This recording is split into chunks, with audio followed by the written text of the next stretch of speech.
Operation devil হান্টে ৫ জেলায় এ পর্যন্ত ৮১ জন আটক হয়েছেন। এর মধ্যে গাজীপুরে আটক হয়েছেন ৬৫ জন আওয়ামী লীগ নেতাকর্মী। বিষয়টি নিশ্চিত করেছেন গাজীপুরের পুলিশ সুপার চৌধুরী জাবের সাদেক। এছাড়া গাজীপুরে ছাত্রদের উপর হামলার ঘটনায় পুলিশ মামলা করেছে। আইনশৃঙ্খলা পরিস্থিতি স্বাভাবিক রাখা ও সন্ত্রাসীদের আইনের আওতায় আনতে সারা দেশে চলছে যৌথ বাহিনীর অপারেশন ডেভিল হান্ট। এরই অংশ হিসেবে শনিবার রাতে গাজীপুরের জয়দেবপুর রাজবাড়ী সড়ক ও জেলা প্রশাসন কার্যালয়ের সামনে চেকপোস্ট বসায় যৌথ বাহিনী। নোয়াখালীতে অভিযানে আওয়ামী লীগ নেতা আলাউদ্দিন আজাদ সহ ৭ জন, রংপুরে ৪ জন এবং খাগড়াছড়িতে ৪ জন আটক হয়েছে। এছাড়া হবিগঞ্জে শায়েস্তাগঞ্জে বৈষম্য বিরোধী ছাত্র জনতার উপর হামলা মামলায় যুবলীগ নেতা আটক হয়েছেন।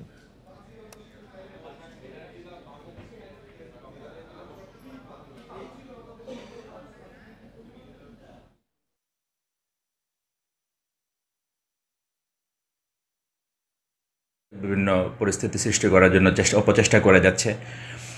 কোথাও কোথাও আপনার কর্মসূচির নামে তারা নিষিদ্ধ সংগঠনের লিফলেট বিতরণ করছে। যে সরকারের তরফ থেকে যে আপনার অপারেশন ডেভিল হান্টের ঘোষণা দেওয়া হয়েছে, সেই ঘোষণার অংশ হিসেবে আমাদের অপারেশন পরিচালনা হচ্ছে।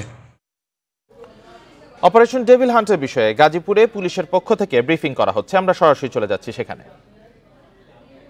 করার জন্য সকল কিছু করছে। আমরা মনে করি তাদেরকে যে কোনোভাবে এই দুর্বৃত্তকারীদেরকে অবশ্যই নিয়ন্ত্রণ আনতে হবে। এই নিয়ন্ত্রণ আনার জন্য আমাদের এই দুর্বৃত্তকারীদেরকে অবশ্যই গ্রেপ্তারের আওতা নিয়ে আসতে হবে এবং জনগণের শান্তির জন্য যা যা করার আমরা অপারেশন ডেভিল হান্টের মাধ্যমে আমরা সব অপারেশনই করব এবং যারা এই জনগণকে অশান্ত করতে চায়, জনগণকে অস্বস্তি করতে চায়, জনগণকে ঘুমাতে দিতে চায় না, তাদেরকে সমুচিত জবাব আমরা দিতে চাই। আপনাদের মাধ্যমে সেই কথাটি আমরা জনগণকে আশ্বস্ত করতে চাই। আমরা জনগণের পাশে আছি এবং শান্তিপ্রিয় জনগণও আমাদের পাশে আছে। তারা কোনোভাবেই সেই ফেসিবাদের যে রাঙা চোখ, এটিকে কখনো বরদাস্ত করবে না, তাদেরকে দমন করবে ইনশাল্লাহ।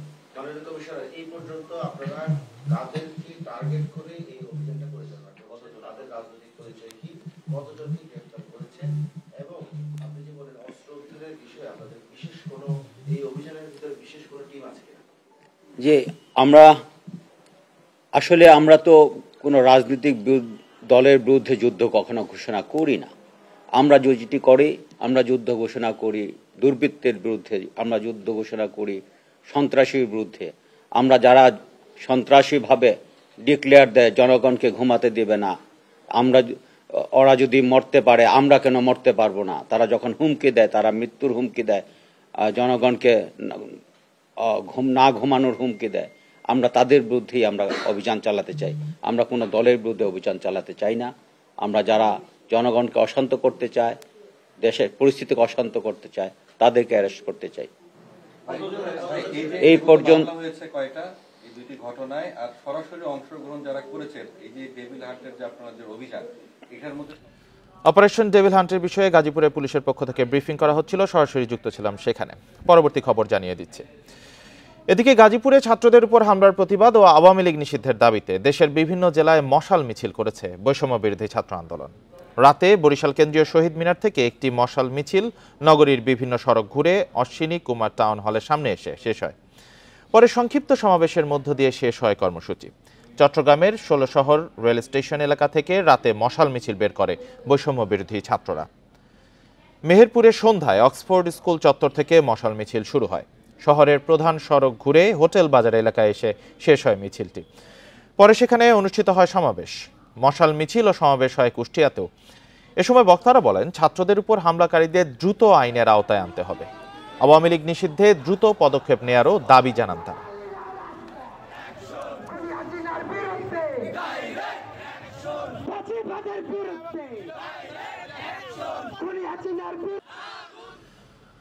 যারা দেশকে অস্থিতিশীল করবে তাদেরকে অপারেশন ডেভিল হান্টে গ্রেপ্তার করা হবে বলে হুঁশিয়ারি জানিয়েছেন স্বরাষ্ট্র উপদেষ্টা জাহাঙ্গীর আলম চৌধুরী। সকালে রাজধানীর খামারবাড়িতে মৃত্তিকা সম্পদ ইনস্টিটিউট পরিদর্শন শেষে কথা জানান তিনি। এ সময় স্বরাষ্ট্র উপদেষ্টা বলেন, অপকর্মে জড়িতরা যতদিন বাইরে থাকবে ততদিন এ অভিযান চলবে। পরে তিনি বলেন, গাজীপুরে হামলার ঘটনায় যারা জড়িত ছিল তাদের অনেককেই আইনের আওতায় আনা হয়েছে, বাকিদেরও ধরার চেষ্টা চলছে। সংবাদ সম্মেলনে এক প্রশ্নের জবাবে সুনামগঞ্জের কৃষকের ভাস্কর্য ভাঙার বিষয়ে কিছু জানেন না বলে জানান স্বরাষ্ট্র উপদেষ্টা। তবে যারা জড়িত তাদেরকেও আইনের আওতায় আনা হবে বলে হুঁশিয়ারি দেন।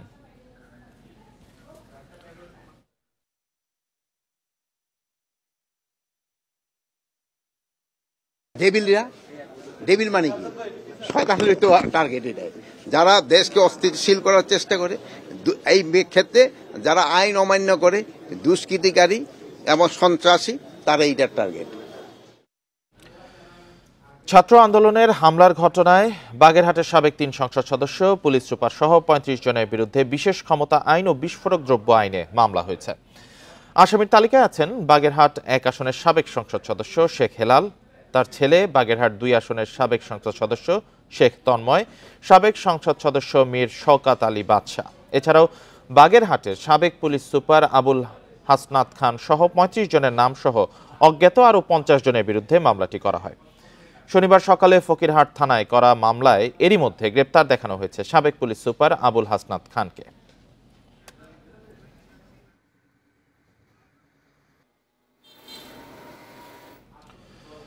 নোয়াখালীতে অভিযানে আওয়ামী লীগ নেতা আলাউদ্দিন আজাদ সহ 7 জনকে গ্রেপ্তার করা হয়েছে। এ বিষয়ে আরো জানাতে নোয়াখালী থেকে যোগ দিয়েছেন সহকর্মী আবু নাসের।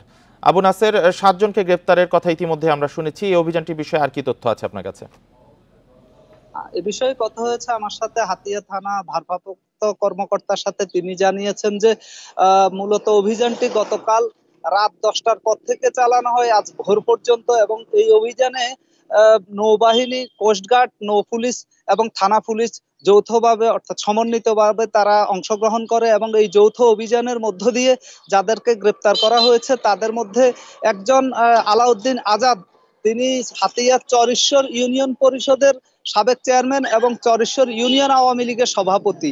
এছাড়া অভিযান চালানো হয়েছে হাতিয়ার বিভিন্ন ইউনিয়নে, বিশেষ করে নিঝুমদ্বীপ, চরেশ্বর সহ আশপাশের একাধিক ইউনিয়নে অভিযান চালিয়ে মোট 7 জনকে গ্রেপ্তার করা হয়েছে। তো পুলিশের পক্ষ থেকে জানানো হয়েছে এবং যৌথ বাহিনীর পক্ষ থেকে জানানো হয়েছে যাদেরকে গ্রেপ্তার করা হয়েছে অর্থাৎ 7 জনের বিরুদ্ধেই বিভিন্ন অভিযোগ রয়েছে। বিশেষ করে সাম্প্রতিক সময়ে নাশকতামূলক কর্মকাণ্ডের মধ্য দিয়ে অস্থিতিশীল পরিবেশ তৈরির পরিকল্পনা করছেন বলে তারা এমন অভিযোগ রয়েছে আইন শৃঙ্খলা বাহিনীর কাছে, এবং এই অভিযোগের প্রেক্ষিতেই মূলত তাদেরকে গ্রেপ্তার করা হয়েছে। এবং গ্রেপ্তারের সময় তাদের কাছ থেকে বেশ কয়েকটি ধারালো অস্ত্র অর্থাৎ দেশীয় অস্ত্র উদ্ধার করা হয়েছে। এর মধ্যে ছোরা রয়েছে, কুঠার রয়েছে এবং হাতলযুক্ত ধারালো অস্ত্র রয়েছে।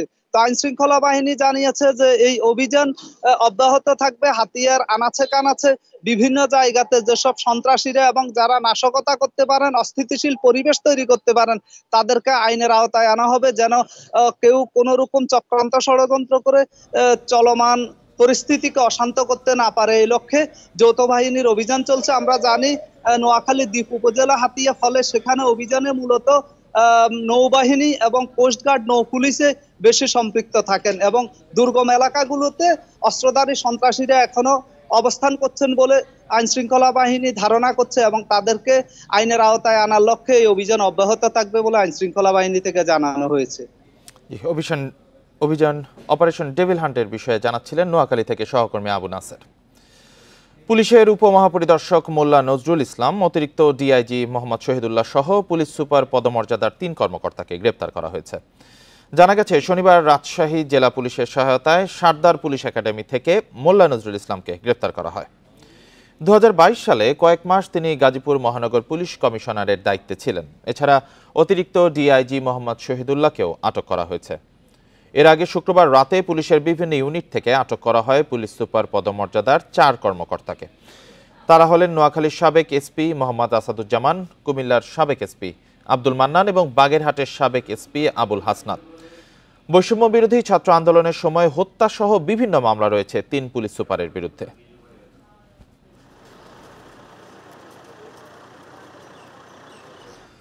আওয়ামী লীগ সরকারের সময় বিভিন্ন কারণে চাকরিচ্যুত 1522 জন পুলিশ সদস্য চাকরিতে পুনর্বহাল হচ্ছে পুলিশ সদর দপ্তর থেকে এ তথ্য নিশ্চিত করা হয়েছে।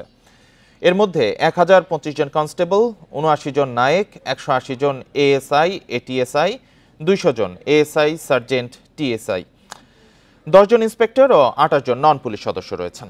পুলিশ সদর দপ্তর থেকে জানানো হয়েছে, চাকরিচ্যুত সদস্যদের পুনর্বহাল সংক্রান্ত আবেদন পর্যালোচনার জন্য গত বছরের আগস্টে একজন ডিআইজির নেতৃত্বে কমিটি গঠন করা হয়। কমিটি এরই মধ্যে সুপারিশ সহ প্রতিবেদন জমা দিয়েছে।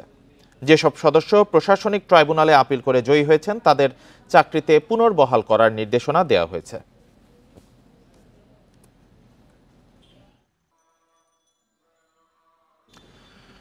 সরকার রাষ্ট্র পরিচালনায় কতটুকু যোগ্য তা 6 মাসে প্রমাণ হয়ে গেছে বলে মন্তব্য করেছেন বিএনপির স্থায়ী কমিটির সদস্য গয়েশ্বর চন্দ্র রায়। প্রয়োজনে আবার রাজপথে নামার কথাও জানান তিনি। সকালে জাতীয় প্রেস ক্লাবে প্রজন্ম একাডেমি ও মুক্তিযুদ্ধের প্রজন্ম আয়োজিত আলোচনা সভায় গয়েশ্বর চন্দ্র রায় বলেন, বিচার না করতে পারলে ভোটের আয়োজন করা হবে না, এটা হতে পারে না। সংস্কারের কথা বলে সরকার কালক্ষেপণ করতে চাচ্ছে বলেও অভিযোগ করেন তিনি। গণমাধ্যমের অবস্থার উন্নতি হয়নি উল্লেখ করে বলেন, সংবাদ প্রকাশ করলে প্রতিষ্ঠানে হামলা হবে, এটা চলতে পারে না। বিএনপি চেয়ারপারসনের উপদেষ্টা মোয়াজ্জেম হোসেন আলাল সরকারের সমালোচনা করে বলেন, দ্রব্যমূল্যের ঊর্ধ্বগতির দিকে সরকারের কোনো নজর নেই।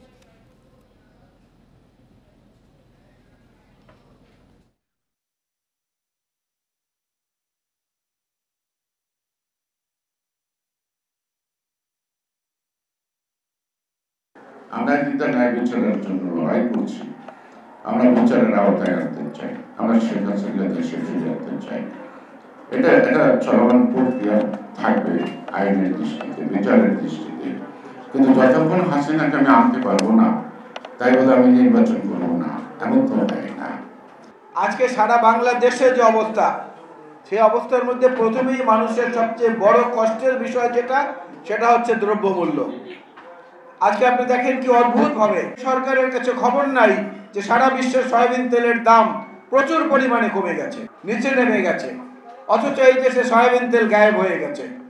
রমজান সামনে আসছে, মানুষের জীবনে হাহাকার শুরু হয়ে গেছে। পকেটে যে টাকা নিয়ে বাজারে যায় তার চেয়ে অনেক কম জিনিস নিয়ে বাসায় ফিরতে হয়। বাংলাদেশ ব্যাংকের 30 কর্মকর্তার লকারে অভিযান চালাচ্ছে দুদক। এ বিষয়ে আরো জানাতে রাজধানীর মতিঝিল থেকে যুক্ত হয়েছেন সহকর্মী শফিউল আলম। শফিউল আলম, এ পর্যন্ত কতগুলো লকার খোলা হয়েছে এবং ভেতরে কি পাওয়া গেছে?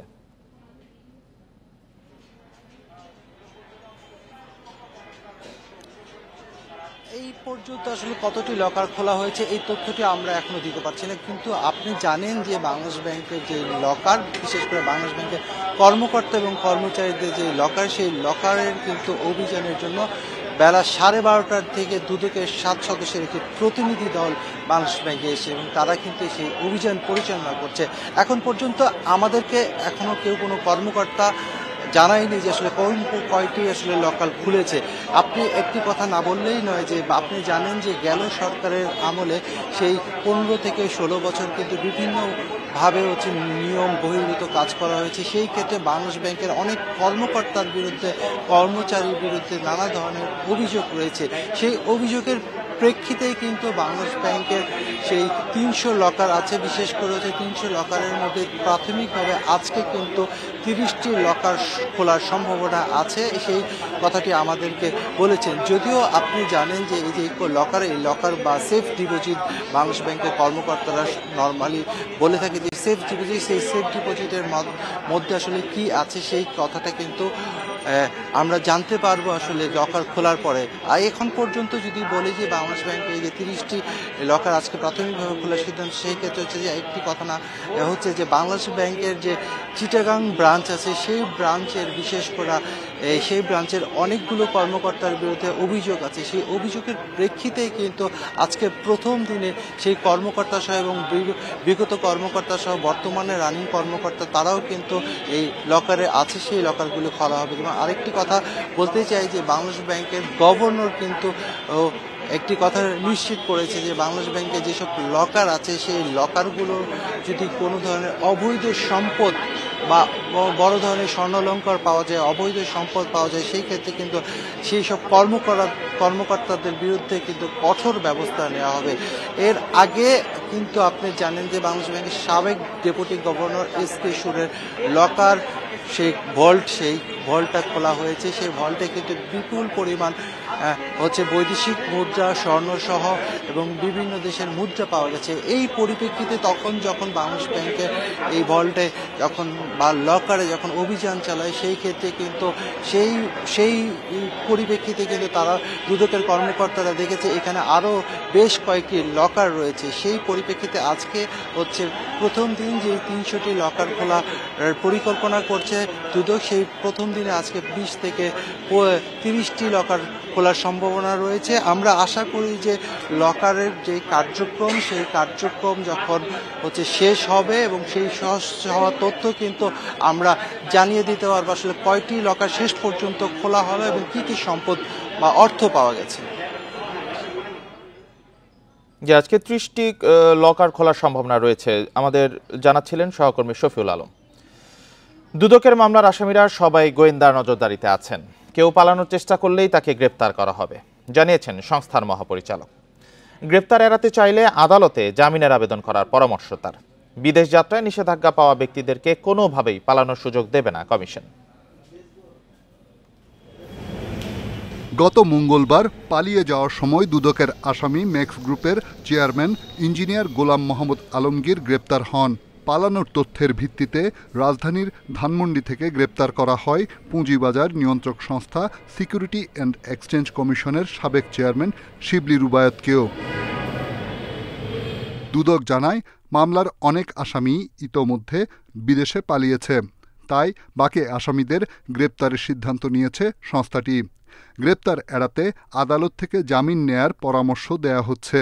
যারা আমাদের অভিযোগের সাথে সংশ্লিষ্ট বা আমাদের মামলার অন্তর্ভুক্ত আসামি, তাদেরকে গ্রেপ্তারের অভিযান কিন্তু চলমান আছে। যখনই যেখানে সুনির্দিষ্ট তথ্য তারা পাচ্ছে সে অনুযায়ী তারা কিন্তু কার্যক্রম গ্রহণ করছে এবং এটা অব্যাহত আছে। মহাপরিচালক জানান, রাষ্ট্রের সব গোয়েন্দা সংস্থার নজরে আছেন দুদকের মামলার আসামিরা। কেউ পালাতে চাইলেই ধরা পড়বেন। তদন্তকারী দল বলেন এবং অথবা অনুসন্ধানকারী দল, তারা কিন্তু এই আসামির আমাদের অভিযোগের সাথে সংশ্লিষ্ট ব্যক্তি অথবা আমাদের এফআইআরে যাদের নাম রয়েছে তাদের তথ্য কিন্তু বিভিন্ন বিমানবন্দরে, স্থলবন্দরে কিন্তু তাদের তথ্যগুলো দেওয়া আছে। তো তারা পালিয়ে যাওয়ার চেষ্টা করলেও সেটা সম্ভব হবে না। 5ই আগস্টের পর আইনশৃঙ্খলা রক্ষাকারী বাহিনীর কাছে দুদকের মামলায় গ্রেপ্তার হয়েছেন 30 জন, যার মধ্যে 1 ডজন আসামিকে দুদক নিজেই গ্রেপ্তার করেছে। রিশাদ হুদা, ইন্ডিপেন্ডেন্ট নিউজ, ঢাকা। রাজনৈতিক নিয়ন্ত্রণ বন্ধ না হলে আবারও আগের মতোই নির্বাচন হবে বলে জানিয়েছেন সিইসি এএমএম নাসিরউদ্দিন। সকালে আগারগাঁও নির্বাচন ভবনে আরএফইডি মিডিয়া অ্যাওয়ার্ড অনুষ্ঠানে তিনি বলেন, কোনো দলের পক্ষে বা বিপক্ষে দাঁড়াতে চায় না ইসি। নির্বাচন কমিশন বিটের সাংবাদিক সংগঠন reporters forum for election and democracy এর বার্ষিক সভায় অংশ নেন প্রধান নির্বাচন কমিশনার। এ সময় তিনি করেন সাংবিধানিক প্রতিষ্ঠানের উপর রাজনৈতিক প্রভাবের সমালোচনা। তার কমিশন কোনো দলের পক্ষে বা বিপক্ষে দাঁড়াতে চায় না উল্লেখ করে সিইসি জানান, কমিশনের উপর রাজনৈতিক নিয়ন্ত্রণ বন্ধ করা না গেলে আবারও হবে সেই আগের মতোই নির্বাচন।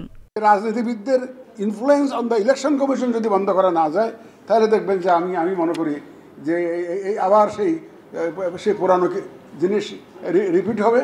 এবং আমার কাছে দেয়ার মে বি 1000 রিজনস, 1000 কারণ থাকতে পারে। সবচাইতে বড় কারণ আমার বিবেচনায় রাজনৈতিক নিয়ন্ত্রণ অন দ্য ইলেকশন কমিশন, এইটা আমার কাছে খুব বড় কারণ মনে হয়েছে অতীতে। এটার থেকে আমাদেরকে বেরিয়ে আসতে হবে। যৌক্তিকভাবে নির্বাচন কমিশনের সমালোচনার আহ্বান জানিয়ে বলেন, সবার সহযোগিতা পেলে নির্ধারিত সময় অনুযায়ী জাতিকে দেয়া ওয়াদা পালন করবে ইসি। আমরা 4-5 জন কমিশনার মিলে বা আমার কিছু কর্মচারী মিলে 200-300 লোক মিলে এটাকে সাকসেসফুল করা সম্ভব হবে না unless I get cooperation from all people like you and the rest of the country. সবাই যদি সর্বস্তরের লোকজনের যদি সহযোগিতা পাই, ইনশাল্লাহ আমরা যে কমিটমেন্ট জাতিকে দিয়েছি সেটার জন্য আমরা কাজ করছি। এর আগে প্রিন্ট, অনলাইন ও ইলেকট্রনিক এই 3 বিভাগে দেয়া হয় পুরস্কার। ইলেকট্রনিক মিডিয়া বিভাগে বেস্ট রিপোর্টিং অ্যাওয়ার্ড পান ইন্ডিপেন্ডেন্ট টেলিভিশনের মাহমুদুল হাসান পারভেজ। নুরা জান্নাত, ইন্ডিপেন্ডেন্ট নিউজ, ঢাকা। সাবেক প্রধান নির্বাচন কমিশনার ও বিচারপতি মোহাম্মদ আব্দুর রউফ মারা গেছেন। সকালে রাজধানীর একটি বেসরকারি হাসপাতালে তিনি মারা যান। তার বয়স হয়েছিল ৯১ বছর। তার মৃত্যুতে শোক জানিয়েছেন প্রধান উপদেষ্টা প্রফেসর মোহাম্মদ ইউনূস। বিচারপতি মোহাম্মদ আব্দুর রউফ ১৯৯০ থেকে ১৯৯৫ সাল পর্যন্ত প্রধান নির্বাচন কমিশনার হিসেবে দায়িত্ব পালন করেন।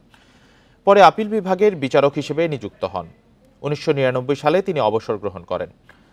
বর্তমানে মোহাম্মদ আব্দুর রউফ দুর্নীতি বিরোধী জাতীয় সমন্বয় কমিটির চেয়ারম্যান এবং জাতীয় শিশু সংগঠন ফুলকুরির সভাপতি ছিলেন। তার গ্রামের বাড়ি ময়মনসিংহে।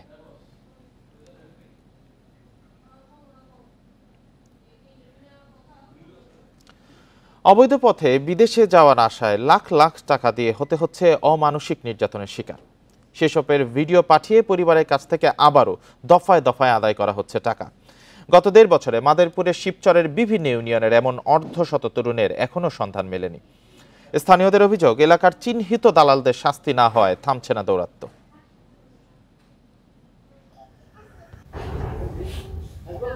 ভাগ্য বদলের আশায় ইতালি যেতে চেয়েছিল শিবচরের নীলক্ষী ইউনিয়নের মাসুম মুন্সি। এলাকার দালাল আবুল কালাম মুন্সি ১৪ লাখ টাকায় পৌঁছে দেওয়ার কথা বললেও পরে লিবিয়ায় নিয়ে বিক্রি করে দেওয়া হয় তাকে। উল্টো আরও ২০ লাখ টাকা আদায়ে করা হয় নির্যাতন। পরিবারের সাথে এখন আর কোনো যোগাযোগ নেই তার। জীবিত কিনা তাও জানা নেই।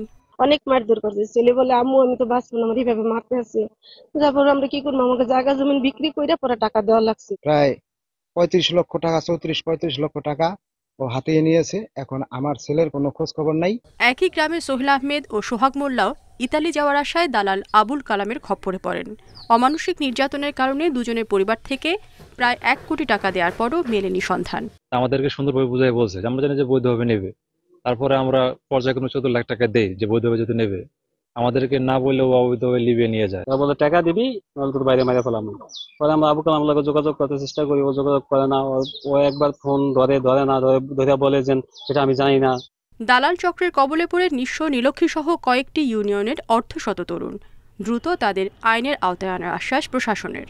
তাদের বিষয়ে আমরা মানি লন্ডারিং আইনে ব্যবস্থা নেওয়ার জন্য আমাদের জেলা পুলিশের পক্ষ থেকে সিআইডি বরাবর আমাদের চিঠি পত্র প্রেরণ করা হয়েছে। এছাড়া আমরা আমাদের যে জেলার যে গোয়েন্দা অফিসাররাও কাজ করছেন তাদের তথ্য নেওয়ার বিষয়ে এবং তাদেরকে নজরদারিতে রাখার জন্য। মাদারীপুরে মানব পাচারের ২ শতাধিক মামলা হলেও জামিনে বেরিয়ে আসায় থামছে না দালালদের দৌরাত্ম্য। Independent news. সুনামগঞ্জের পাটলাই নদীতে আটকা পড়েছে শত শত নৌযান। একদিকে শুষ্ক মৌসুমে কমেছে নদীর পানি, অন্যদিকে পাহাড় থেকে আসা পলিতে ভরাট হয়ে গেছে নদীর তলদেশ। এর জেরে মাঘের প্রথম থেকেই শুরু হওয়া নৌজটে পড়ে চরম দুর্ভোগ পোহাচ্ছেন নৌচালক ও শ্রমিকরা। এতে মারাত্মক লোকসানের মুখে ব্যবসায়ীরা।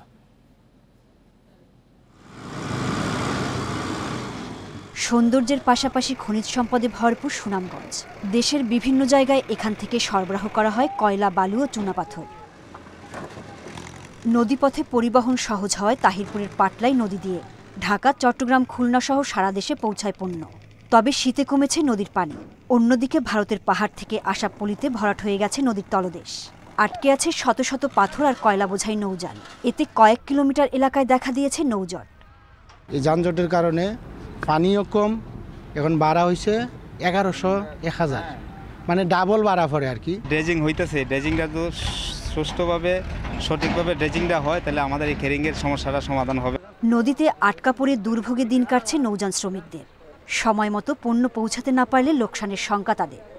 বড় বড় নৌকা আছে, সপ্তাহ 10 দিন 15 দিন চলে যায় এই গাটা। একদিন বলে 7 দিন 7 দিন জায়গা, কখন যে নৌকা ছুটবো তার কোনো নির্দেশনা নাই। সমস্যার কথা স্বীকার করে নদী খননের জন্য মন্ত্রণালয়ে প্রস্তাবনা পাঠানোর কথা জানিয়েছে পানি উন্নয়ন বোর্ড। কিছু সংশোধন দিয়েছি, আমরা সেই আলোকে সংশোধনের আগে রিকোয়েস্ট করতেছি। তো এটি আমাদের সংশোধন হলে আবার পাঠাবো এবং যদি এটি অনুমোদন হয় তাহলে আমরা এই যে সুনামগঞ্জ জেলাতে 19টি মেজর যে 19টি নদী আছে সেগুলো আমরা খনন করতে পারবো এবং নিষ্কাশন ব্যবস্থা উন্নয়ন হবে। গত 15 দিন ধরে পাটলাই নদীর দক্ষিণ শ্রীপুর ইউনিয়নে 5 কিলোমিটার দীর্ঘ নৌজটের সৃষ্টি হয়। Independent news. প্রাইম মুভার ও লরি শ্রমিকদের 3 দিনের ধর্মঘটে শিডিউল বিপর্যয়ে পড়েছে চট্টগ্রাম বন্দরের অন্তত 5000 কন্টেইনার। প্রায় 1750 একক কন্টেইনার না নিয়েই বন্দর ছেড়েছে 4টি জাহাজ। বন্দর ব্যবহারকারীরা বলছেন, এমন কর্মসূচিতে সুনাম ক্ষুণ্ণ হচ্ছে বন্দরের।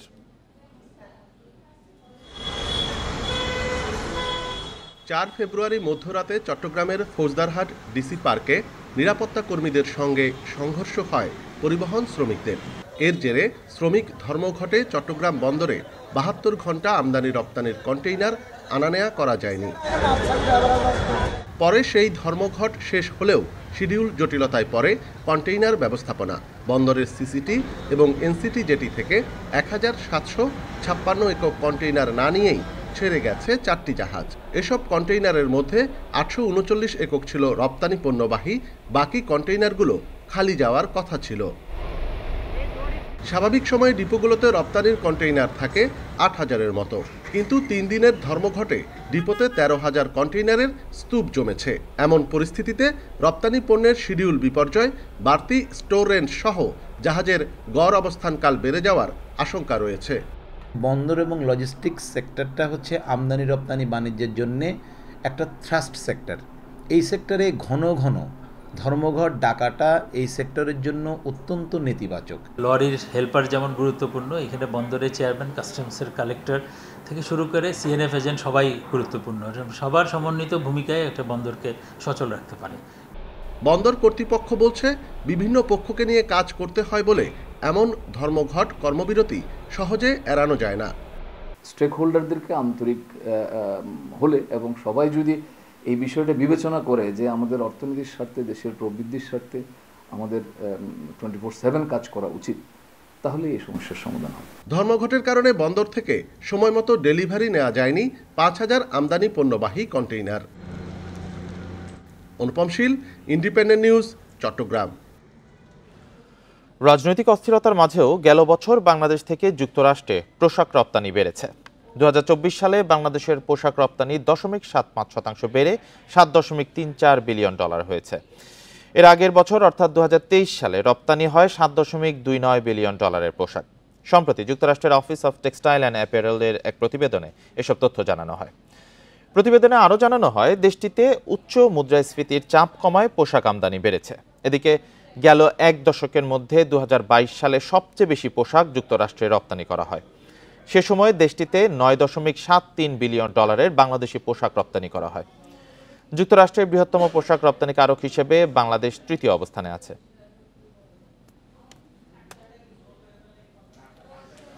বগুড়ায় সরিষা চাষিদের মুখে হাসি ফুটেছে। গত বছরের চেয়ে 10,000 হেক্টর কম আবাদ হলেও আশানুরূপ ফলনে খুশি তারা।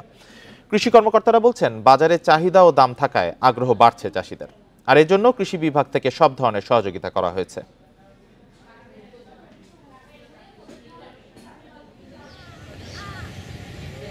শস্য ভাণ্ডার খ্যাত বগুড়ার কাহালুর বিস্তীর্ণ জমিতে এখন হলুদের সমারোহ। শেষ শীতের হিমেল বাতাসে দোল খাচ্ছে সরিষার হলুদ ফুল। অনুকূল আবহাওয়া আর রোগবালাই কম থাকায় ফলন হয়েছে ভালো। একই সাথে সরিষা চাষে খরচ ও পরিশ্রম কম হওয়ায় চাষে আগ্রহ বাড়ছে কৃষকদের। বগুড়া জেলায় এবার লক্ষ্যমাত্রার চেয়ে 10,000 হেক্টর কম জমিতে আবাদ হয়েছে সরিষার। গত বছর আলুতে লাভ বেশি পাওয়ায় সরিষার আবাদ কমিয়ে অনেক চাষি আগ্রহী হন আলু ও ভুট্টা চাষে। গতবার আমরা বিক্রি করছিলাম আপনার মন 1800-2000, এবার আশা করতেছি 2800-3000 এরকম বিক্রি হবে। জিনিসপত্র আমরা কাটি মারি, তখন আর টাকা হয় না। এখন তার পরবর্তীতে দাম বাড়িয়ে যায়, আমরা তো গৃহস্থ মানুষ বেচেই আগে শেষ করি। সয়াবিনের আমদানি নির্ভরতা কমাতে সরিষা উৎপাদন বাড়াতে জোর দিয়েছে সরকার, আর এজন্য চাষের শুরু থেকে কৃষককে নানাভাবে পরামর্শ দিচ্ছেন জেলার কৃষি কর্মকর্তারা। ভোক্তা সাধারণ তারা যদি সয়াবিনের ব্যবহার কমিয়ে সরিষার তেলের ব্যবহার বাড়িয়ে দেন, তাহলে আমাদের সরিষা চাষিরা যেমন ভালো দাম পাবেন এবং আগামীতে তারা আরও বেশি পরিমাণে সরিষা চাষে আগ্রহ দেখাবেন। কৃষি অধিদপ্তরের তথ্য মতে চলতি মৌসুমে বগুড়ায় 47,050 হেক্টর জমিতে সরিষা চাষের লক্ষ্যমাত্রা ধরা হলেও আবাদ হয় 37,500 হেক্টর জমিতে। জজিফ হোসেন, ইন্ডিপেন্ডেন্ট নিউজ, বগুড়া। আর এই ছিল বিরতিহীন সংবাদ দুপুরে। ইন্ডিপেন্ডেন্ট টেলিভিশনের সব খবর আরও বিস্তারিত জানতে চোখ রাখুন ফেসবুক, ইউটিউব, এক্সে। এতক্ষণ যারা সাথে ছিলেন ধন্যবাদ সবাইকে। আমন্ত্রণ আমাদের পরের আয়োজন।